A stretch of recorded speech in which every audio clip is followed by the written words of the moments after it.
Olá, está no ar o Causando em São Paulo, um programa da TV Câmara produzido pela Escola do Parlamento.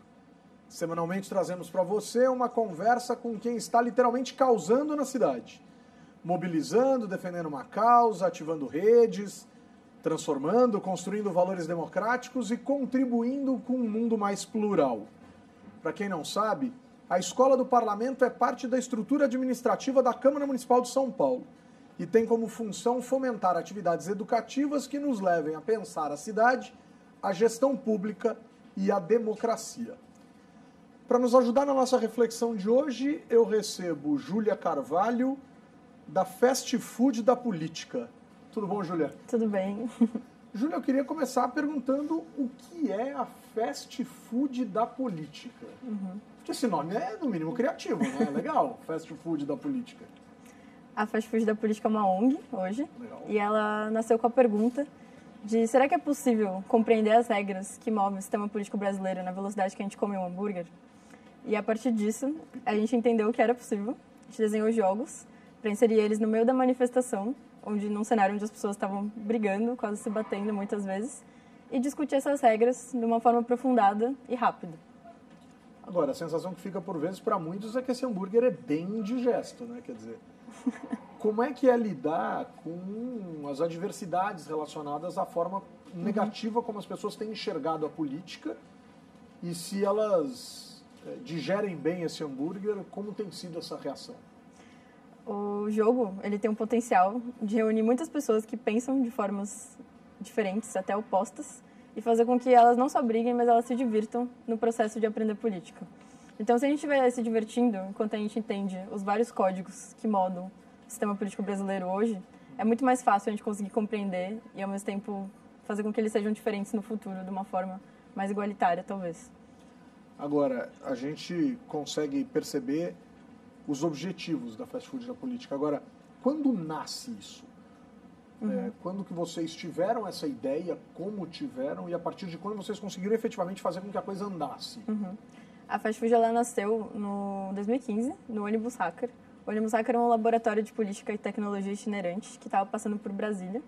E aí tinham várias pessoas que já trabalhavam com jogos, inclusive eu. E a gente teve essa ideia de como que a gente poderia adaptar jogos que já estavam feitos e fazer com que outros surgissem no processo para a gente conseguir discutir essas regras estruturais no meio da manifestação.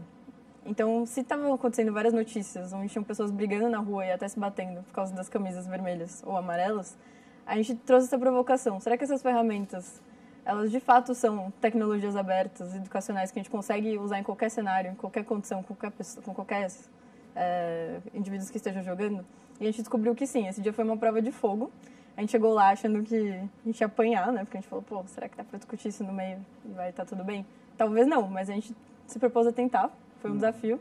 E desde esse dia a gente entendeu que se a gente estiver se divertindo, a gente consegue discutir qualquer pedaço da política com qualquer pessoa que estiver jogando de uma forma potente e boa, né?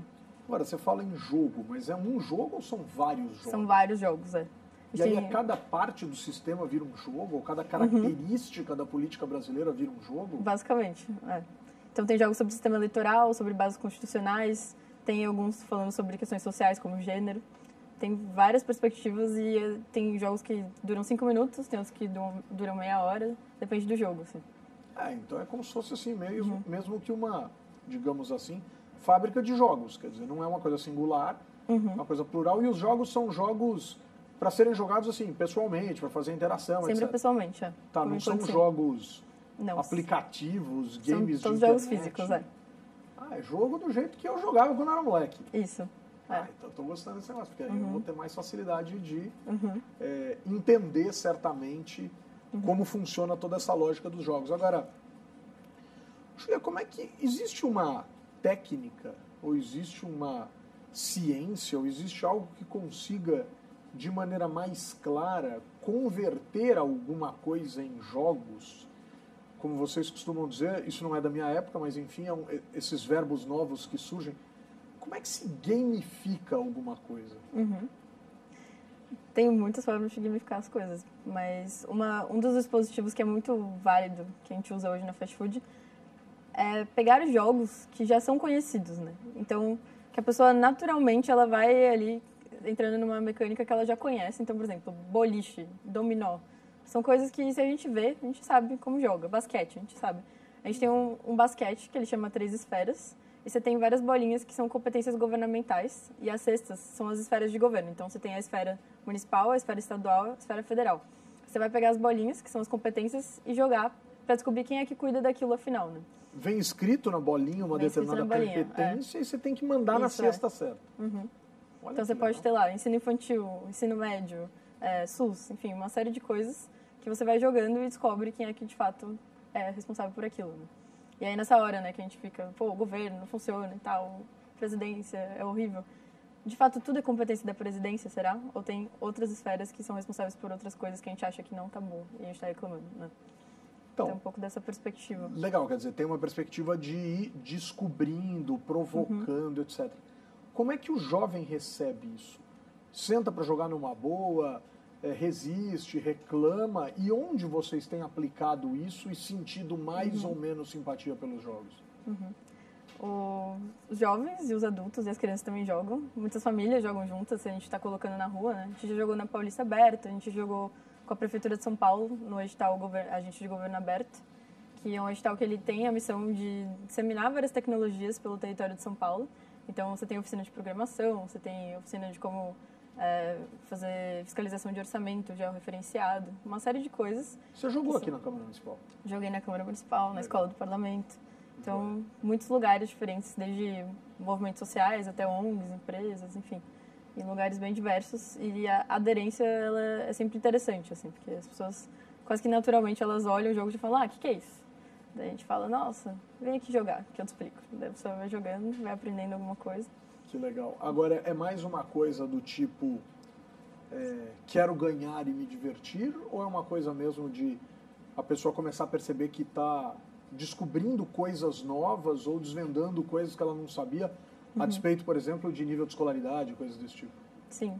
A gente pode testar aqui o jogo. Eu tô curioso, porque as pessoas, obviamente, estão nos assistindo e já viram que aqui do lado da Júlia tem 2 caixinhas. Eu, obviamente, só vou abrir as caixinhas depois do intervalo, né? E o intervalo não vai ser agora.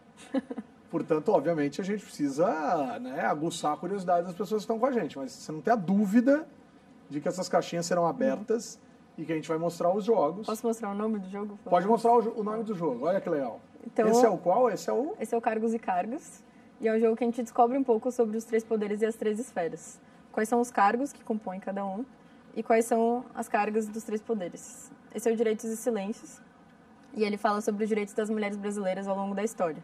Então a gente descobre coisas que já foram conquistadas a partir de legislações brasileiras e outras que ainda não foram. Tem um molho nesse Direitos e Silêncios, né? Um molho? Hã? É um molho, né? É um molho especial. Um molho, entendi, um olho. Não, é um molho. Molho. Tem um molho aí, porque faz parte do fast food. Faz. Então, o molho é o seguinte, quando a gente começou a fazer oficinas por São Paulo, em territórios muito diferentes, a gente começou a entender que quando a gente falava em política, as pessoas tinham muita dificuldade de compreender sobre aquilo que a gente estava falando. A gente falava política, elas falavam corrupção. A gente falava política, elas falavam políticos. A gente falava política, ladrões. Então, ficava nessa coisa, né, de como que a gente traz essa discussão das regras, de entender quais são as estruturas que estão por trás daquele sistema e depois discutir o restante. Mas a gente não estava conseguindo chegar nesse lugar, porque a gente estava sempre personalizando a discussão. Então, a gente resolveu usar o próprio hambúrguer para fazer uma analogia. Então, se a política fosse um hambúrguer, o que cada pedaço dele representaria? E aí a gente tem aqui, não vai dar para ver, mas, na verdade, o nosso logo é o Congresso. Então, tem o Senado, as 2 torres e a Câmara. E aí você junta, vira um hambúrguer. Porque tem o côncavo ali e o convexo, que seriam os 2 pães. E os gabinetes no meio. E aqueles gabinetes no meio ali seriam um recheio e eles se juntariam e deitariam e formariam um hambúrguer. Exato. E aí os gabinetes que viram o recheio, eles representam a sociedade. Então são os partidos políticos, os movimentos, a religião, tudo aquilo que dá o sabor para aquele sanduíche que representa o nosso país.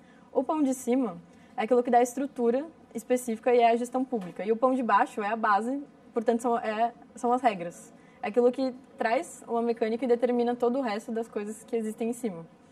E aí, a partir disso, existe um molho especial. O molho especial é aquilo que é transversal, que está em tudo. Então você coloca ele, você tira alguma parte, se você tentar morder, já tem aquele sabor. Você não consegue excluir as questões transversais, que são os marcadores sociais. Então, essa linha de jogos, que chama molho especial, tem a ver com gênero. E o gênero, ele tá em tudo na nossa sociedade, né? Então, é um pouco dessa provocação. Olha que legal.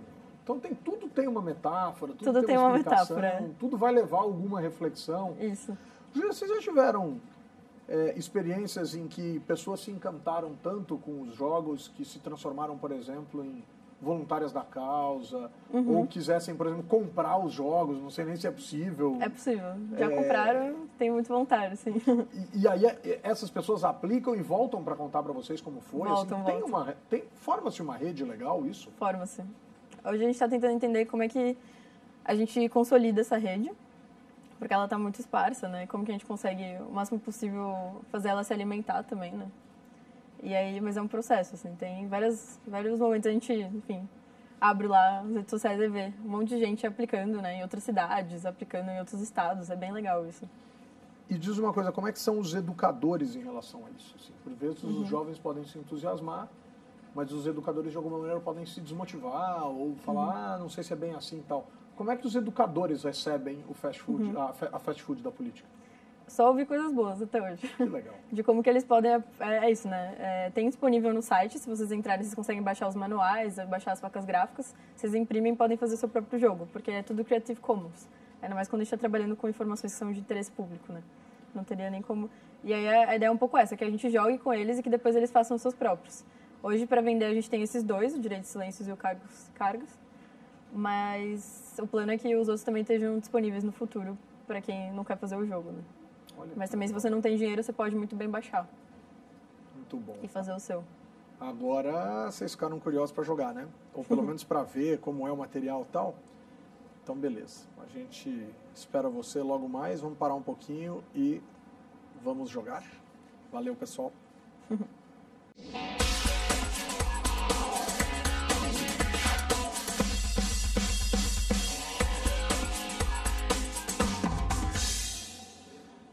Causando em São Paulo está de volta, hoje recebendo Júlia Carvalho, diretora da Fast Food da Política.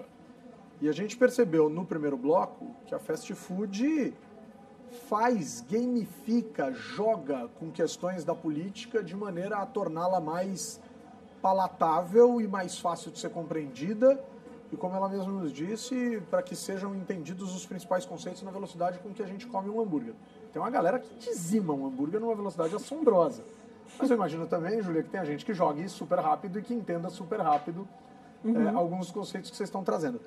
Eu queria entender o seguinte, como é que funciona assim na prática? Quer dizer, eu ligo na Fast Food da Política e digo assim, olha, eu tenho uma escola pública e gostaria que vocês viessem aqui jogar com os meus alunos de terceiro ano do ensino médio, por exemplo.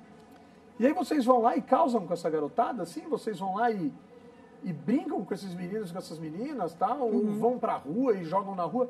Onde que rola? Então, a Fast Food, ela é uma ONG de educação política que funciona por demanda, né? Então, se a gente tem parceria com o setor público, que é o caso da Prefeitura de São Paulo, a gente também faz projetos pontuais conforme a necessidade. Então, sim, a gente consegue fazer na rua. Tem jogos que eles têm um formato mais de intervenção, que é justamente para quem passa começar a olhar e aí começar a jogar. Mas também funciona numa sala de aula super bem. Funciona, enfim, num auditório. Funciona de formas muito distintas. E depende também de qual que é o assunto que quer ser abordado, né? Então, a gente consegue fazer aplicação de jogos, e aí, a partir dali, a gente puxa um tema e vai trazendo uma discussão meio gamificada. Também existem cursos de formação da ferramenta, mas também sobre assuntos específicos. Então, depende muito. Você tem formatos variados, Ou seja, tem para todos os públicos, para todos os gostos, para Tem. todos os formatos, modelos. E o legal de ser assim físico, né, é que tem umas pessoas, eu mesmo por vezes tenho barreiras em relação à questão da tecnologia. Né? Não consigo, às vezes eu não entendo um jogo e tal. Esse não tem muito como não entender, né? Quer dizer, são regras fáceis, algumas de domínio público, como você bem observou no primeiro bloco, né? Você falava do dominó, do boliche, do basquete, etc. Mas, por exemplo, óbvio que a gente vai querer ver os dois, mas vamos pegar aqui os direitos e silêncios. Vamos. Do que se trata isso? Quer dizer, você vai abrir aí a caixinha do jogo né? Isso é legal, porque tem toda uma descoberta aí, ó, a pessoa... É um jogo, é como se fosse um jogo de cartas, nesse caso. É um jogo de cartas, isso. Legal. Então tá. Esse jogo aqui é o seguinte. Ele é um jogo que fala sobre o direito das mulheres brasileiras. E cada carta dessa representa um desses direitos, que pode ter sido conquistado a partir de legislações ou decisão judicial no Brasil ou não. Então, se foi conquistado, foi a nível federal. Porque a gente está trabalhando se isso daqui vale ou não formalmente para todas as mulheres brasileiras. Daí, qual que é o seu desafio ao jogar esse jogo? Você tem várias formas de jogar. Essa que a gente vai fazer é colaborativa, mas também existem a competitiva. E você vai precisar olhar essas cartas e tirar elas da linha. Finge que isso é uma linha do tempo aqui. Certo. Você colocaria na mesa para montar. E aí você precisaria tirar as que não foram leis e, ao mesmo tempo, colocar em ordem cronológica. Ordem histórica do que foi acontecendo. Existem algumas que não foram leis. Talvez, possivelmente. Tá, perfeito. Pode acontecer. Possivelmente, é. E aí você vai falar para eu colocar na ordem que você acha que ocorreu isso. Olha só, então temos ali integração do trabalho doméstico à previdência social. Depois nós temos ali algo que deve ser direito ao divórcio, porque tá cortado ali, mas deve ser direito ao divórcio. Isso, é direito ao divórcio. Também não é fácil, né, Júlia, mostrar assim. Tá. Aí, casamento sem exigência de virgindade.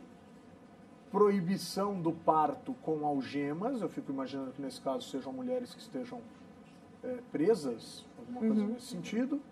E o direito ali a receber pensão alimentícia.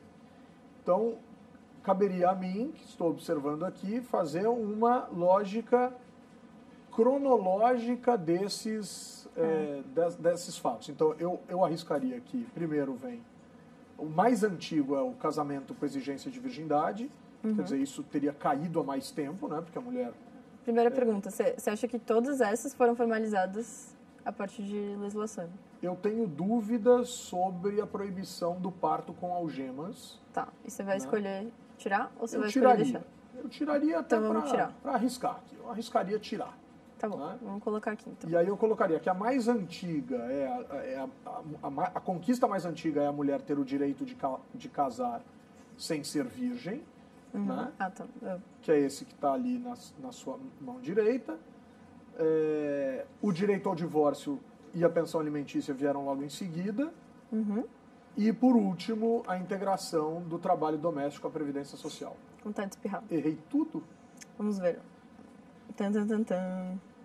Calma aí, vou ter que fazer Nossa, assim. tem um que é de 1603. 2002, 2002. casamento sem exigência de virgindade. Foi quando trocou o Código Civil, antes disso estava lá. Então era só uma prática. Direito ao divórcio, 1977. Certo. Está pronto? Pensão alimentícia.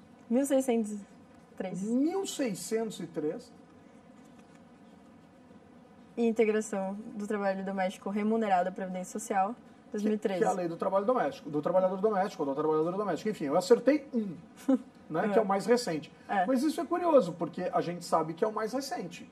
Porque esteve em efervescência, porque se falou, porque o Congresso Nacional se aproveitou da aprovação e apareceu bastante, nesse sentido, fazendo uma propaganda até um pouco exagerada, né, e personificada, mas pensão alimentícia de 1603, eu nunca imaginei. E aí eu tenho uma pergunta. Por que será que a pensão alimentícia veio tanto tempo antes, ordenações do reino Felipe I e Felipe II, quando o Brasil ainda era colônia de Portugal, em relação ao direito ao divórcio? Por que será que tanto tempo? Porque as pessoas presepavam fora do casamento, muito provavelmente tinham que... Lê pra gente o que está escrito nessa carta do direito ao divórcio. Direito ao divórcio. Antes, o casamento era indissolúvel. Por isso, a pensão alimentícia aparece muito antes. Só havia o desquite que rompia a sociedade conjugal, mas não dissolvia o casamento. E aí, por isso pagava uma pensão. É isso? Por isso que a pensão é tão mais antiga. Então, em 1603, o Estado já estava preocupado qual que seria o destino daquelas mulheres e seus filhos ao serem desquitados. Porém, o divórcio só foi um direito conquistado nos anos 70. 1977 no Brasil, o divórcio. Mas o mais curioso aqui é que eu sou de 1975. E sou filho de pais divorciados muito cedo. Né? Desde muito cedo meus pais se divorciaram. E eu tive escolas e meus pais perderam contato. E eu tive escolas no comecinho dos anos 80 que se recusaram a me aceitar, escolas privadas, que se recusaram a me aceitar porque meu pai não estava ali para assinar o documento de matrícula. Nossa. E é uma coisa muito maluca, né? Porque, em tese, qual que é o Super problema maluca. de só a mãe assinar a matrícula do seu filho numa escola ou qualquer outra pessoa que seja responsável pela criança? É legal como a gente avança nesse sentido agora. O que mais me impressiona é essa questão do casamento sem exigência de virgindade em 2002, por conta do Código Civil, ou seja, fica a sensação de que, para além da lei, os costumes foram acontecendo e, obviamente, ninguém foi, ou poucas pessoas devem ter ido à justiça nos anos 80, 90 e 2000 dizer, olha, puxa vida, eu quero anular meu casamento porque minha mulher não era virgem, né, ou coisas dessa natureza. Então, não tem muito como saber isso, né? A gente teria que pesquisar, talvez, porque pensando na perspectiva das cidades do interior, né? Se a gente é um país que é o 4º em casamento infantil do mundo... O Brasil é o 4º país em que mais mulheres com menos de 18 anos casam. Que meninas casam. Meninas casam. E é o primeiro da América Latina. Então, como que será que isso se dava nas cidades do interior? Né? Meu Deus. Olha que e assim, eu só posso imaginar, não tenho também esse dado, mas assim, qual será que era a jurisprudência disso, né? Em juízes que estavam lá, em cidades pequenas, não sei. Júlia, a gente usou 4 cartas. E a carta que eu descartei? A carta que você descartou, proibição do parto com algemas. 2016, decreto. Super nova. E 2017, lei. Olha que interessante, então, olha que interessante. Proibição da prática de algemar mulheres em cárcere durante o parto. Bem legal, hein? Bem interessante. Bem... Uma conquista importante, claro. Mas né? Merece, assustador. obviamente, todas as considerações e o respeito, obviamente. Mas uma legislação muito nova. Agora, Júlia, o legal aqui é que a gente usou 5 cartas. Usamos 5. Eu acho que eu... Tem mais... devorei um belo hambúrguer aqui, Júlia, porque estava gostoso, porque é muito legal, porque efetivamente a gente vai descobrindo, desvendando e coisas desse tipo. Agora, a gente está quase chegando no fim, eu não queria deixar de mostrar o cargos e cargas. Eu gostei porque ficou parecendo que é o masculino e o feminino, assim, sei lá, os cargos e as cargas. Cargos e as cargas. São questões completamente diferentes, né? São. Então, vamos lá. Você tem... a gente não mostrou, né? Ou mostrou? 3 poderes, a gente tinha mostrado no outro bloco. A gente tem 3 poderes, o poder legislativo, o poder executivo e o poder judiciário. E depois vão ter outras 3 cartas parecidas com essa, que vão, ao invés de ir na horizontal, vão na vertical, para formar o que a gente chamaria de uma matriz 3x3. Isso. Então a gente teria aqui as 3 esferas de poder. Né? A União, os estados e os municípios. Isso. E aí mostra pra gente... as cartinhas, a parte branca das peças. Então, aí você tem aqui uma série de peças que são cargos que você vai precisar colocar. Olha que legal. Prefeitos, secretários de Estado, juízes estaduais. No poder certo e na esfera certa. Ou seja, você tem a matriz 3x3 e você vai completando com essas peças brancas. Óbvio que pode acontecer erros, e aí óbvio que a gente corrige, pensa junto e tal. Você sabe que eu faço isso em sala de aula com os meus alunos usando cartolinas, né, coloridas espalhadas pelo chão. Ótimo. A galera bota uma fita crepe atrás e vai colando justamente nessa matriz. Mas esse jeito que vocês fizeram ficou super bonito, uma estética super bacana. Agora, tem o outro lado, né? Tem o outro lado da carta, né? E aí você tem artigos constitucionais. Mostra mais assim na vertical, mesmo que você segure só. Aí, olha que legal. Então, deixa eu pegar um e ler, por exemplo. Vou pegar essa aqui. Vou pegar essas duas aqui. Então, por exemplo, enviar para aprovação o plano plurianual, o projeto de lei de diretrizes orçamentárias e as propostas de orçamento. E aí eu tenho que dizer quem envia isso, que poder é. Aí eu não estou mais falando em União, Estados e Municípios, eu só estou falando das atribuições dos poderes. Exatamente. O que legalmente eles têm que fazer. E aí, quem envia? Esse aqui é o legislativo. Perdão, olha só como a gente erra. Esse aqui é o executivo, porque ele envia e o legislativo vai discutir e aprovar, enfim. Autorizar o presidente da República a declarar guerra, a celebrar a paz, a permitir que forças estrangeiras transitem pelo território nacional ou nele permaneçam temporariamente. Poder legislativo. Ou seja, os dois aqui um é do executivo, enviar a peça orçamentária, o outro é do legislativo. E aí você vai colocando essas pecinhas embaixo dos respectivos poderes e, obviamente, a galera que está jogando vai desvendando o mundo, né? E aí é legal que você vai fazendo, né, por erro e tentativa. Então, se você já tem lá um número determinado de peças e você vê que tem muitas em um e não tem nada em outro, tem alguma coisa errada, né? E aí você começa a trazer uma discussão, né? Além desses verbos, eu falo que essa segunda fase ela é mais fácil do que a primeira, porque a primeira você precisa ter todo um repertório de nomes específicos que você precisa entender. Então, você precisa saber quem é o secretário do estado, o secretário do município, o vereador, exato. E aí ou você sabe ou você não sabe, né? Por causa das taxonomias. Só que quando você está trabalhando com isso, você trabalha com uma lógica, né? Que aí você consegue desvendar, que é um pouco mais fácil, talvez, assim, se você for ir discutindo coletivamente, né? Então, muito bom. Você tem outros poderes, assim, de você conseguir interpretar. Muito legal, Júlia. Olha, esse programa ele tem um probleminha. Está muito associado ao seu jogo, mas isso não é um problema no seu jogo, mas ele é tão rápido quanto se comer 1 ou 2 hambúrgueres. Então, infelizmente, a gente terminou, mas eu adorei jogar, adorei brincar, adorei saber que a política pode ser assim tão fácil, super, super fácil de ser digerida. Pessoal, o Causando em São Paulo fica por aqui. Acompanhe a programação da escola, acesse o portal da Câmara Municipal, acesse o portal da escola, né, câmara.sp.gov.br/Escola do Parlamento. Júlia, super obrigado. Muito obrigada a vocês. Pessoal, até a próxima.